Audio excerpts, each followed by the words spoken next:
Tower तो छोड़ ही दिया है, तब न ऐसी भाषा का प्रयोग करते हैं। उम्र का दोष क्या किया जाए, ये तो राजनीति चल रहा है अपना, कि पॉलिटिक्स में है तो पॉलिटिक्स निभा रहे हैं। लेकिन इस बयान से हम लोग ब्राह्मण समाज के सभी वर्ग दुखी हैं। जब पूजा करते हैं तो कहते हैं जगत कल्याण, पूरे जग का कल्याण हो। पूरे जग में क्या मांझी जी नहीं आते हैं? नाम बड़े दर्शन छोटे, ये कहावत बिहार के पूर्व मुख्यमंत्री जीतन राम मांझी पर सटीक बैठती है।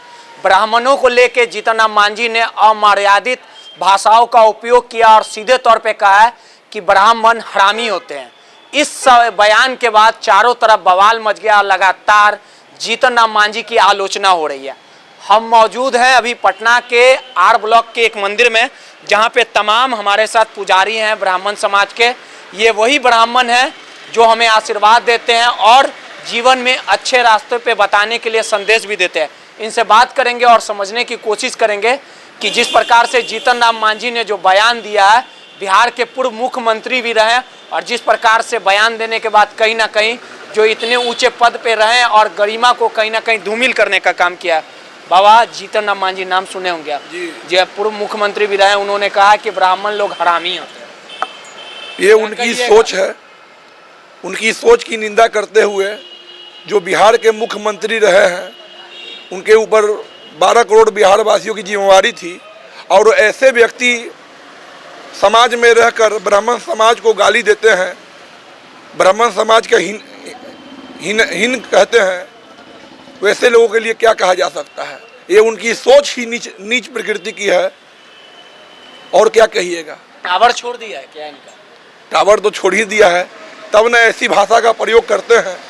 हम उनको सम्मान दे रहे हैं, हम कोई भेदभाव नहीं कर रहे हैं, वो ब्राह्मण जाति को ही गाली दे रहे हैं। लगता है ऐसा कि इतने बड़े उच्च पद पे रहे? जी नहीं, जी नहीं। ऐसे लोगों को क्या कुछ ऐसे लोगों को भाषा के खिलाफ बिहार सरकार को सख्त कार्रवाई करनी चाहिए। ब्राह्मण समाज को खड़ा होना चाहिए। हर एक लोगों को, हर एक समाज के विभिन्न वर्गों को इसके प्रति आलोचना करना चाहिए। इसमें पक्ष विपक्ष कोई ऐसा नहीं है। समाज तो सबके एक समान होना चाहिए। जिस प्रकार से पूरे बयान को बताया, पूजा करवाने आते हैं, मांगते हैं, खाते नहीं है, लूटते हैं। तो ब्राह्मण का तो मांगना काम है। यजमान दानी होते हैं, ब्राह्मण का तो मांगना काम है। अब आपके श्रद्धा भाव से जो उनको दीजिएगा, उसमें प्राप्त करने में ब्राह्मण का तो उसी से भरण पोषण पालन होता है। शुभ कार्य कुछ होता है और किसी भी धर्म जाति के लोग हो, उनके घर आप लोग जाते हैं, पूजा करते हैं, आप लोग को पूजा जाता है। और इसको लेके बिहार के अभी वर्तमान में जो मुख्यमंत्री हैं नीतीश कुमार हैं, आखिर नीतीश कुमार को कार्रवाई करना चाहिए? एकदम कार्रवाई करनी चाहिए। कितना आहत हैं आप लोग इस बयान से? एकदम बहुत दुखी हैं। इस बयान से हम लोग ब्राह्मण समाज के सभी वर्ग दुखी हैं। कभी आज तक ऐसा बयान आज तक किसी भी जाति, खैर देखिए, हम लोग तो कोई जाति का विरोध नहीं करते हैं, सभी जाति को हम लोग हिंदू हैं, बस यही जानते हैं कि राम का गुणगान करते हैं। एक बयान और इन्होंने दिया था कि हिंदू जातीय नहीं होता है। अम्बेडकर साहब जब मर गए थे उसके बाद बोले हिंदू कोई जाति नहीं होता, इस तरह का बयान दिया। देखिए, जाति सूचक शब्द प्रयोग करना ये गलत है, चाहे धर्म प्रयोग करना ये गलत है। हम लोग राम का गुणगान गाते हैं, ये राम भूमि है, इसमें सभी वर्गों को एक साथ रहना चाहिए। जात पात का ये भेदभाव तो चंद राजनीतिक तंत्र के लोग बनाए हैं। भगवान से क्या प्रार्थना करिएगा? भगवान से हम यही प्रार्थना करते हैं कि सभी नहीं, श्राप तो नहीं देंगे। यही हम प्रार्थना करेंगे कि इनको सद्बुद्धि दे, इनका कायाकल्प कर दें। उम्र के उस पड़ाव पे भी पहुंच चुके हैं। कहा जाता है कि जब आदमी उम्र में पहुंच जाता है तो उसको बुद्धि खुलता है। इस तरह का बयान नहीं, अगर नाबालिग रहते हैं तब इस तरह का बात कोई बोलते हैं तो समझ से पड़ेगा। क्या बुद्धि खुलेगा? अब बुद्धि खुलने वाला तो बयान उन्होंने दिया नहीं। जिस समय ये बयान देकर वो समझ लीजिए कि खुद ही भगवान के पास जाने का द्वार नरक का द्वार खोल रहे हैं। कहाँ पहुँचेंगे? अब कहाँ पहुँचेंगे तो ईश्वर ही जाने, महादेव जानेंगे। माफी मांग रहे हैं। उनको तो स्वाभाविक है कि बोल रहे हैं कि हम अपने समाज को नहीं, वो अपने समाज को भी अगर बोल रहे हैं तो ये गलत बोल रहे हैं। उनको स्वाभाविक है कि माफी मांगना चाहिए। तो एक तरफ ब्राह्मण को बोल के देखिए, ब्राह्मण जो हैं देवताओं के समान होते हैं, क्योंकि मंत्र द्वारा देवताओं का आवाहन करते हैं ब्राह्मण।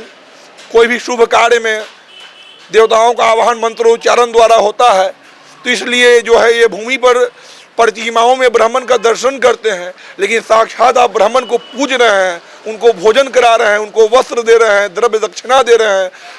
एक बार आप गोड़ पूजिएगा, तुरंत भर में आप उनको गाली देकर उनका निंदा कीजिएगा, ये बहुत ही समझिए कि अमानवीय व्यवहार किया है उन्होंने। मांझी जी ब्राह्मण लोग को कह रहे हैं हरामी, क्या कहेंगे? हमारा यही कहना है कि पूरा ब्रह्मांड, पूरा संसार जो है वो देवताओं के अधीन है, और देवताओं जो है वो मंत्रों के अधीन है, और मंत्र जो है वो ब्राह्मणों के अधीन है। तो आप ब्राह्मण को इस तरह से जो बोल रहे हैं, क्या उचित है? क्या उचित है? यहाँ ब्राह्मण जब पूजा करते हैं तो कहते हैं जगत कल्याण, पूरे जग का कल्याण हो। पूरे जग में क्या मांझी जी नहीं आते हैं, सिर्फ ब्राह्मण आते हैं? उम्र का दोष क्या किया जाए, ये तो राजनीति चल रहा है अपना, कि पॉलिटिक्स में है तो पॉलिटिक्स निभा रहे हैं, लेकिन उनके जाति के लोग भी उनको इससे सपोर्ट नहीं करेंगे। अब जो है बाबा माफ़ी मांगने लगे हैं, कह रहे हैं कि हम तो अपने जाति के लोग। हाँ तो ठीक है, माफ़ी मांग रहे तो हम माफ़ करेंगे, उनको तो ईश्वर माफ़ करेंगे, भगवान माफ़ करेंगे उनको, ये जनता माफ़ करेगी, जनता जनार्दन माफ़ करेंगे। सीधे तौर पे ये तमाम जो पुजारी थे मंदिर के, और जिस प्रकार से अमर्यादित शब्दों का प्रयोग जीतन राम मांझी ने किया, इस बयान के बाद चारों तरफ से उनकी आलोचना होने लगी, और सीधे तौर पे उन्होंने फिर माफ़ी मांगा और कहा कि ये बातें जो है हम अपने समाज को बोल रहे थे, लेकिन जिस प्रकार से तमाम उन्होंने बातें कही, ये कहीं से भी सही नहीं है और इसे दुखद कहा जा सकता है। कैमरामैन अजय के साथ रोहित, NBC 24 पटना।